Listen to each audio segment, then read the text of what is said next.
That's why बयानबाजी। Israel की संसद को संबोधित करते हुए भारत के प्रधानमंत्री नरेंद्र मोदी ने आतंकवाद के खिलाफ कड़ा रुख अपनाया है।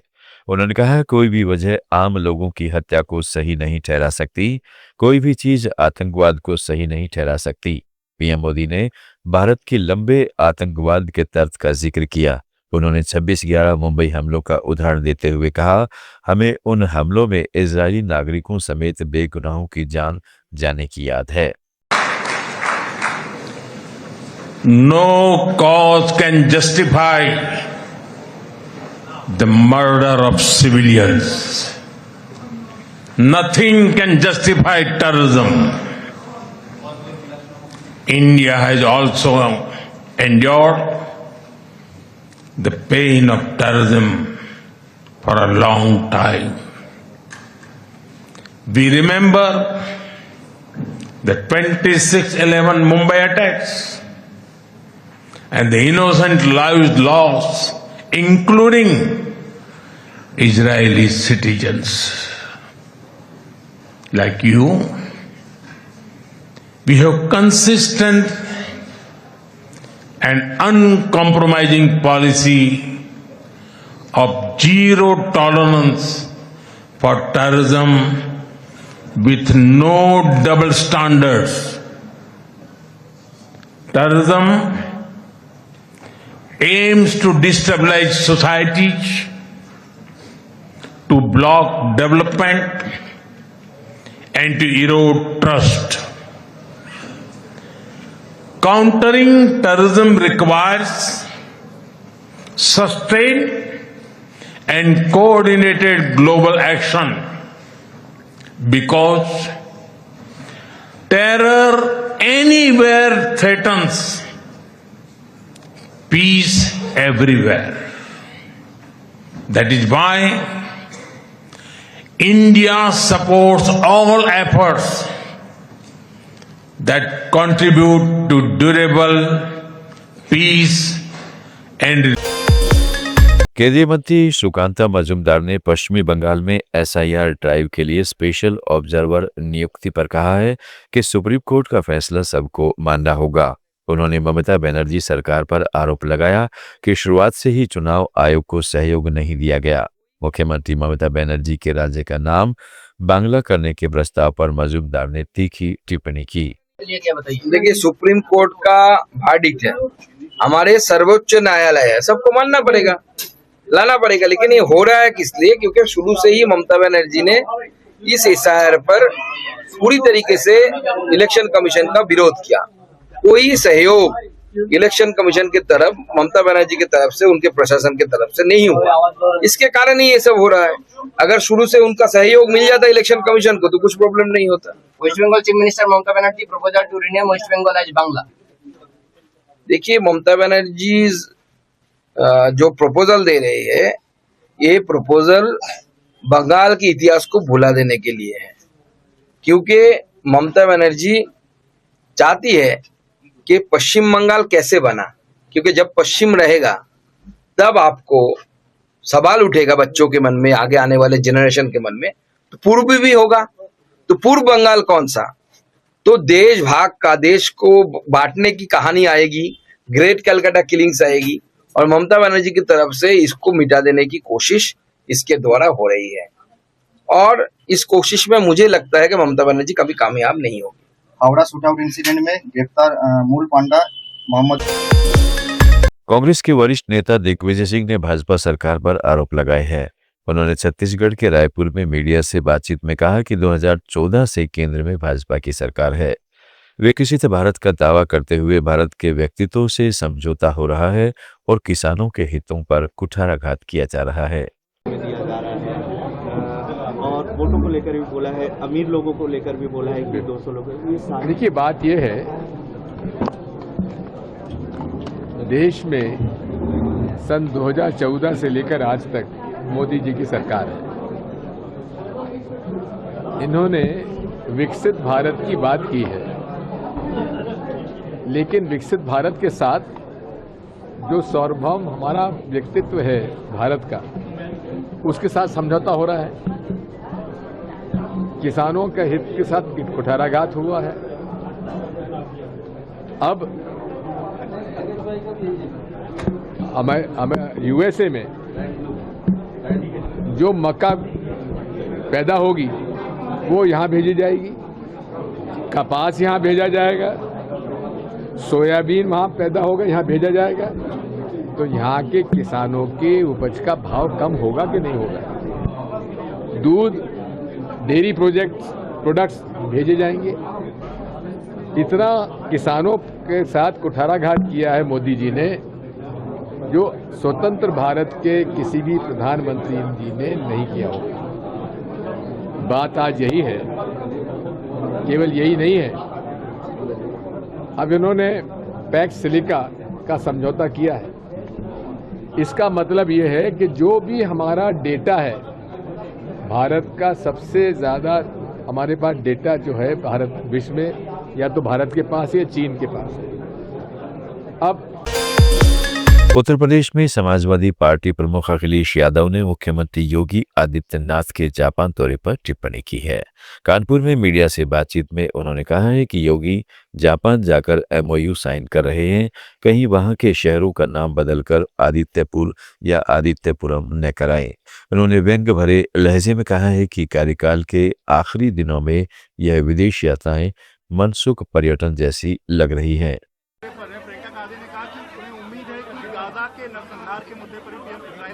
देखिए, इंटरनेशनल मामले पर हम कुछ भी कह सकते हैं, लेकिन जिम्मेदारी अंतर्गत सरकार की है, प्रधानमंत्री जी की है। और सवाल ये है कि एक लोग गए हैं जापान और MOU कर रहे हैं। जापान का नाम निप्पॉन भी है। अब जापान वाले कहीं घबरा न जाएं कि नाम बदलने वाले मुख्यमंत्री जी आए हैं, कहीं अपने उगते हुए सूरज क्या पर्यायवाची जो सिनोनिम है पर्यायवाची न रख दें और कहीं आदित्यपुर न करके आ जाएं। कहीं जापान का नाम हमारे मुख्यमंत्री जी बदल करके उगते हुए सूरज निप्पॉन जापान उसका आदित्यपुरम ना नाम कर दें, कहीं आदित्यपुर या आदित्यपुरम न कराएं। मुख्यमंत्री जी ने कहा है कि 2017 से पहले अयोध्या में दीपावली में नहीं मनाई जाती थी, सरकार आने के बाद 20 साल हुआ। भारतीय जनता पार्टी से झूठा कोई नहीं है। अगर कभी भारतीय जनता पार्टी की बात पे यकीन करोगे तो आप बर्बाद हो जाओगे। इस देश की जनता ने भरोसा किया कि नोटबंदी के बाद भ्रष्टाचार खत्म हो जाएगा। अब तो कहानी ये चली है कि हथेली गरम पुलिस नरम, और इनके बड़े बड़े लोग भ्रष्टाचार में शामिल हैं।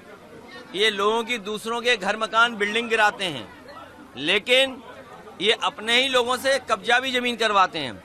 कानपुर में सबसे बड़े लैंड माफिया, तालाब पे कब्जा करने वाले भारतीय जनता पार्टी के लोग होंगे। इसलिए कहूंगा, खाओ कचौड़ी और समोसा, खाओ कचौड़ी और समोसा, वनस्पति पर न करो भरोसा। अखिलेश जी, एक सवाल है, AI समिट।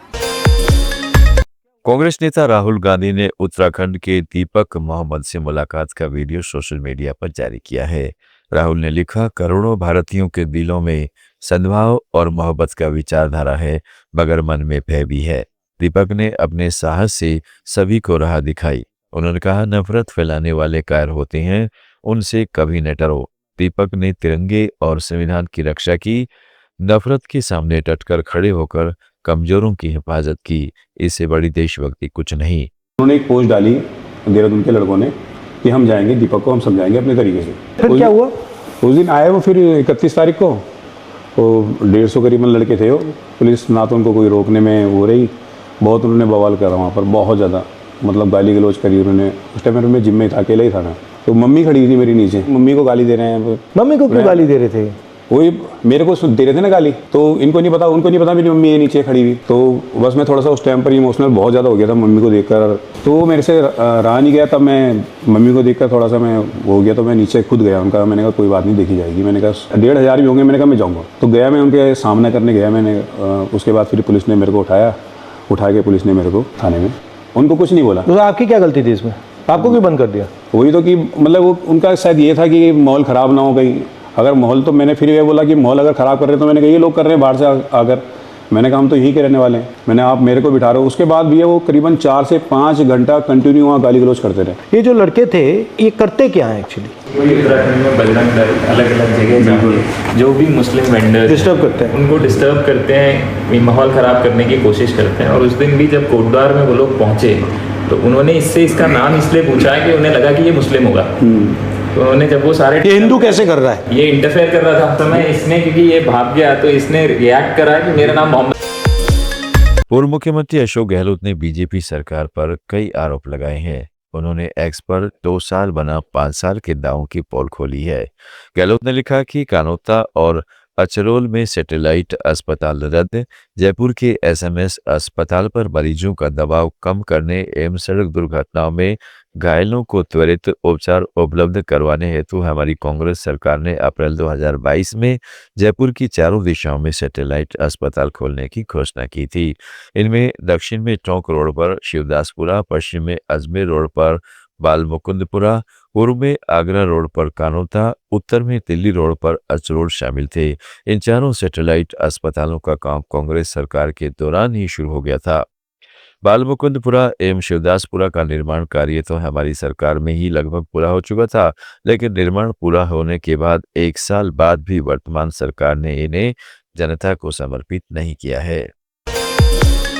राजस्थान भाजपा अध्यक्ष मदन राठौड़ ने पंचायती राज चुनाव में 2 से ज्यादा बच्चों वाले उम्मीदवारों की योग्यता पर सरकार के फैसले का समर्थन किया है। उन्होंने कहा, मैं मानता हूं कि संतुलित तो होना ही चाहिए, इसके लिए सरकार ने छूट दी है तो ठीक है, मैं इस पर कोई आपत्ति नहीं समझता।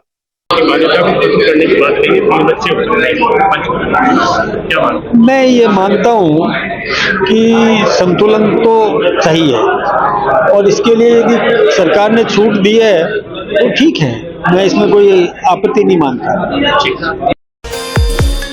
राजस्थान कांग्रेस अध्यक्ष गोविंद सिंह डोटासरा ने पंचायती राज चुनाव में 2 से ज्यादा बच्चों वाले उम्मीदवारों की अयोग्यता के फैसले पर सरकार पर टिप्पणी की है। उन्होंने कहा, सालों से केंद्र और राज्य सरकारें जनसंख्या नियंत्रण की नीति पर चल रही हैं। भैरों सिंह शेखावत के समय भी ऐसा कानून बना था जो सराहनीय था, लेकिन अब पॉलिसी आरएसएस तय करता है। मोहन भागवत और धीरेन्द्र शास्त्री जैसे लोग कानून सुझाते हैं, सरकारें उन्हें खुश रखने के लिए फैसले लेती हैं।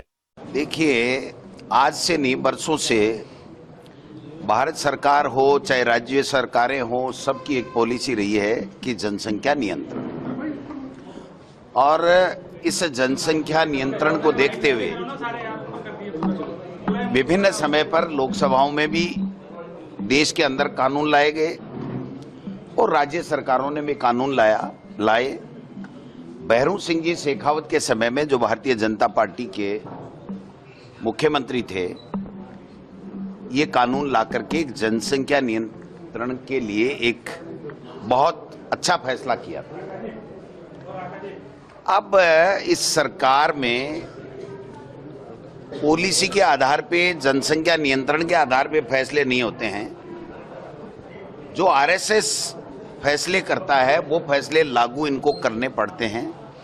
और आरएसएस में भी मोहन भागवत जी और उसके साथ में जो बाबाओं की नई टीम है, धीरेन्द्र शास्त्री जैसे बाबाओं की, वो फैसले करते हैं कि कानून क्या बनने चाहिए राज्य के अंदर और देश के अंदर, और आरएसएस कैसे राजी रहे इस दिशा में सरकारें फैसले करने लग गई, चाहे वो दिल्ली की मोदी सरकार हो चाहे राजस्थान की भजन लाल जी की सरकार हो। आप बताइए कि एक तरफ तो एक समुदाय विशेष को जनसंख्या नियंत्रण की सलाह देते हैं, उसको लेकर के उसकी आलोचनाएं करते हैं, और दूसरी तरफ स्वयं इस तरीके के फैसले करते हैं कि 2 बच्चों के ऊपर जो बंदिश लगाई गई थी वो कानून हम लोग निरस्त करने जा रहे हैं। और बयानबाजी में आज इतना ही। जुड़े रहिएगा लेट्स माइक के साथ। आप सुन रहे थे let's mike more than radio. Follow कीजिए हमें हमारे सोशल मीडिया प्लेटफॉर्म्स पर। It's time for news. It's time for more than radio. Presenting the first radio news app, Let's Mike. Let's Mike, a news-based